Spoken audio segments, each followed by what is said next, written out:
Queridos amigos, queridos hermanos, les habla el pastor Pedro Rubio Cabello y estamos acá nuevamente con ustedes, gracias a Dios, para compartir, para hablar, para acercarnos a la palabra de Dios, que es la fuente de vida donde vamos a encontrar al Señor Jesucristo, quien es el único redentor de toda la humanidad. Hoy vamos a estar leyendo y comentando el pasaje de 2 Corintios capítulo 3, los versos 9 al 18. Dice así la palabra del Señor: porque si el ministerio de condenación fue con gloria, mucho abundará en gloria el ministerio de justificación. Porque lo que aún fue glorioso, no es glorioso en este respecto, en comparación con la gloria más inminente, porque si lo que perece tuvo gloria, mucho más será aquello que permanece. Así que, teniendo tal esperanza, usamos de mucha franqueza, y no como Moisés, que ponía un velo sobre su rostro para que los hijos de Israel no fijaran la vista en aquello que había de ser abolido. Pero el entendimiento de ellos se embotó, porque hasta el día de hoy, cuando leen el antiguo pacto, les queda un inmenso velo no descubierto, el cual por Cristo es quitado. Y aún hasta el día de hoy, cuando se lee a Moisés, el velo está puesto sobre el corazón de ellos. Pero el Señor es el Espíritu, y donde está el Espíritu del Señor, allí hay libertad. Por tanto, nosotros todos, mirando a cara descubierta como un espejo la gloria del Señor, somos transformados de gloria en gloria por la misma imagen, en este caso por la obra del Espíritu del Señor. Este pasaje vamos a titularlo en el día de hoy, Detrás del velo. Cuando hablamos del velo, estamos pensando en el Antiguo Testamento, donde Dios le dio instrucciones al profeta Moisés de cómo debía construir el tabernáculo. El tabernáculo era una representación temporal de el Dios Todopoderoso que iba a hablar e iba a entregar instrucciones al pueblo de Israel, y especialmente a través de Moisés, lo que Dios quería que este pueblo hiciera. Al mismo tiempo, este tabernáculo o tienda o templo, se podría decir temporalmente, tenía aproximadamente 7 metros u 8 metros de ancho por 12 o 15 de fondo. La parte externa había un lugar que se llamaba el atrio, y en el atrio estaba el altar de los holocaustos o altar de los sacrificios, donde toda persona, cada vez que pecaba, tenía que traer una ofrenda dependiendo de sus condiciones económicas, desde un becerro hasta harina o una tórtola para poder entregar o derramar la sangre de este y así expiar o limpiar su pecado.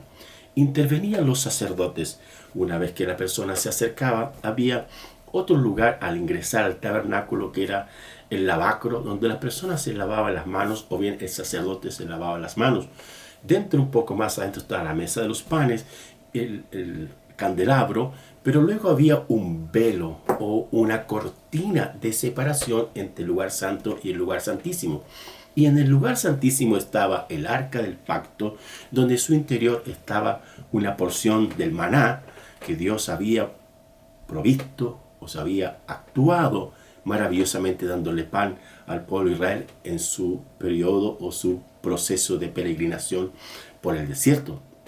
Además estaba la vara de Aarón, una evidencia de un almendro que fue brotado milagrosamente cuando estuvo esta discusión si realmente Dios hablaba a través de Aarón u otras personas que querrían, en este caso, adjudicarse el liderazgo del sacerdocio. Y Dios milagrosamente intervino allí, y al mismo tiempo estaba una porción de la ley de Dios. Entonces, lo que nosotros hoy día vemos, lo que se conoce, y el apóstol Pablo quiere hablarnos ahora, ¿qué es lo que hay detrás del velo? Y este sermón lo hemos comentado así. ¿Qué es lo que está detrás del velo? ¿O qué es lo que ocurre en el lugar santísimo? Porque el autor de Hebreos en el Nuevo Testamento explica y dice que nuestro Señor Jesucristo, cuando murió en la cruz y resucitó, pero más bien cuando murió, dice que el velo se rasgó y se abrió y derribó esa pared de separación entre el lugar santo y el lugar santísimo. Y hoy día todas las personas, todos los individuos del mundo, donde quiera que se encuentre, cualquier lengua, cualquier cultura que tengan, pueden acercarse a Jesús porque Jesús rasgó el velo. Ahora el apóstol Pablo nos presenta aquí 3 beneficios que uno puede encontrar o que todas las personas van a encontrar detrás del velo. El primero de ellos es la justificación por la fe.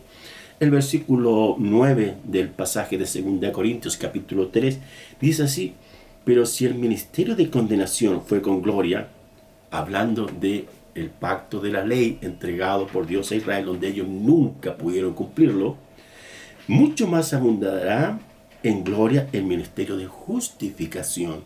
Ahora, el apóstol Pablo allí en Romanos, en los primeros capítulos, dice lo siguiente. Romanos 1, versículo 16, dice: porque no me avergüenzo del Evangelio, que es poder de Dios para salvación a todo aquel que cree, al judío primeramente y también al griego, porque en el Evangelio la justicia de Dios se revela por fe y para fe. Como está escrito, mas el justo por la fe vivirá. Eso significa que la justicia o la justificación es el acto de parte de Dios de otorgar el perdón a aquella persona que ha depositado su fe en Jesucristo. Este es un acto de imputación, es decir, es un acto externo hacia la persona que confía en Jesús. No es un acto de infusión en donde la persona tiene que hacer cosas, tiene que hacer obras para poder agradar a Dios.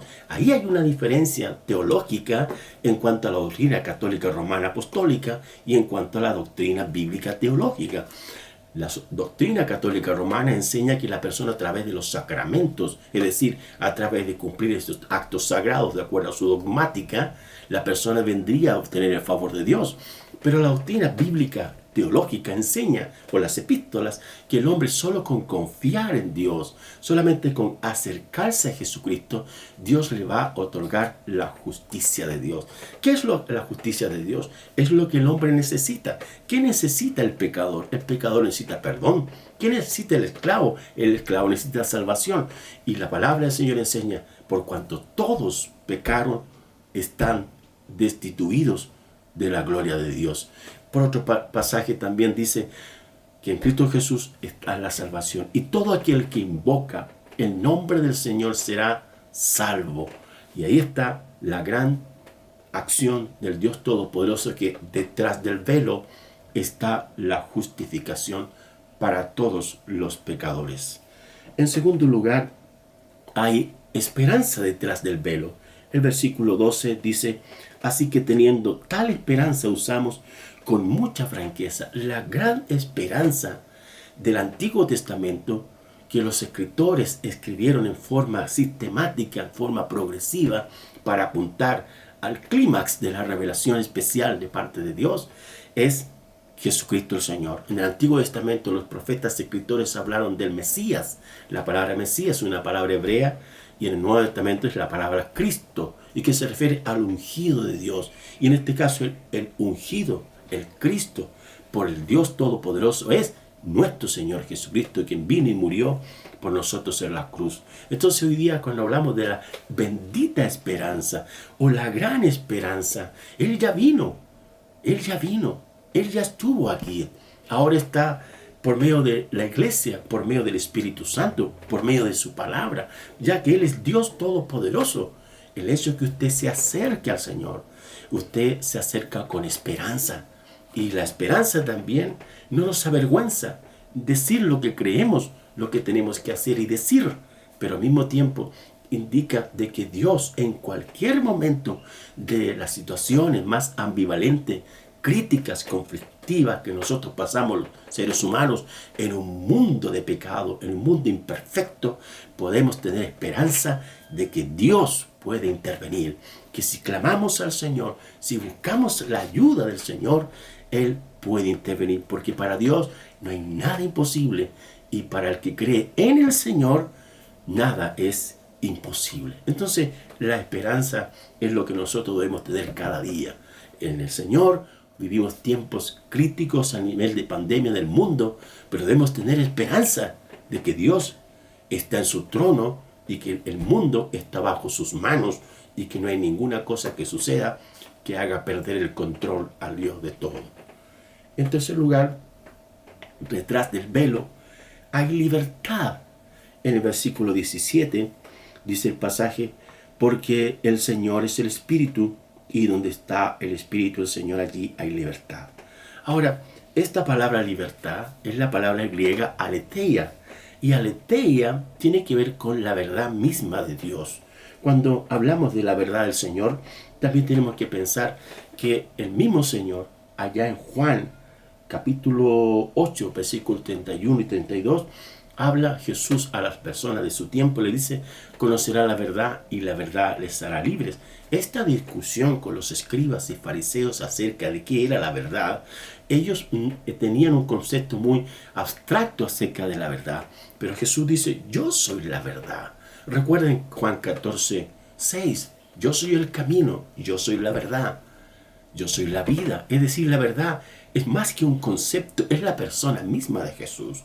Los griegos argumentaban y construían argumentos acerca de dónde estaba la verdad y nadie podía definir la verdad. Pero la palabra del Señor, la revelación bíblica neotestamentaria, dice que la verdad se encuentra en una persona. En este caso, el Señor Jesucristo. Por otro lado, las mismas escrituras son verdad. Verdad bíblica, verdad personificada en nuestro Señor Jesucristo y la verdad que cada día nosotros tenemos que hablar. Pero lo más importante aquí es la libertad que viene a través de la persona de Jesús. Hoy día la gente quiere libertad, dice, queremos un país libre, queremos una sociedad más libre. Pero ¿de qué estamos hablando?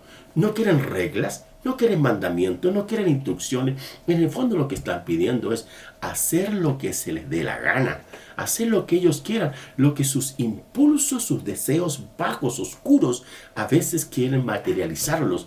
Y debemos tener cuidado con lo que pensamos y lo que deseamos, porque no olvide que nosotros somos personas pecadoras, tenemos esta inclinación hacia el mal. Entonces, si complacemos cualquier deseo que tenemos, podemos hacer cualquier tontera, cualquier cosa. Y hoy día hemos visto que hombres han actuado guiados por sus deseos o malos deseos, le han quitado la vida a niños, a jóvenes, adolescentes, a la esposa, han quemado terrenos, etcétera, etcétera. Hay una serie de cosas que aquellas acciones de malos deseos pueden producir actos destructivos hacia nuestra vida. Entonces, la verdadera libertad se encuentra en la persona de Jesús. Hay que venir a Jesús y Jesús nos hará libres, pero libres para ser obedientes a Dios, libres para respetarnos a nosotros mismos, libres para respetar la familia y la esposa que tenemos y los hijos que amamos, libres para amar la iglesia, libres para amar lo bueno, libres para querer aquellas cosas que son buenas para una nación que edifican, que queremos aprender, que queremos construir. Entonces, ¿qué hay detrás del velo que Jesús rompió o rasgó? Encontramos tres beneficios. Primero, la justicia de Dios. Si usted quiere justicia, tiene que venir a Jesucristo. Ninguno de los jueces de este mundo le va a dar justicia. El único que hace justicia en este mundo es el Señor. Él dice, mía es la venganza, yo pagaré. Él paga con justicia. Él interviene en las acciones de los hombres y trae justicia. Y la justicia de Dios es paz para con los hombres de buena voluntad. Hay esperanza detrás del velo, como también hay libertad. La verdadera libertad se encuentra en la persona de Jesús y también lo clave también está en la esperanza. Ahora, hay un versículo que yo a propósito me salté en en 2 Corintios 3 y está ahí cuando dice en el versículo 16, pero cuando se conviertan al Señor, el velo se quitará. Pero cuando se conviertan al Señor, el velo se quitará.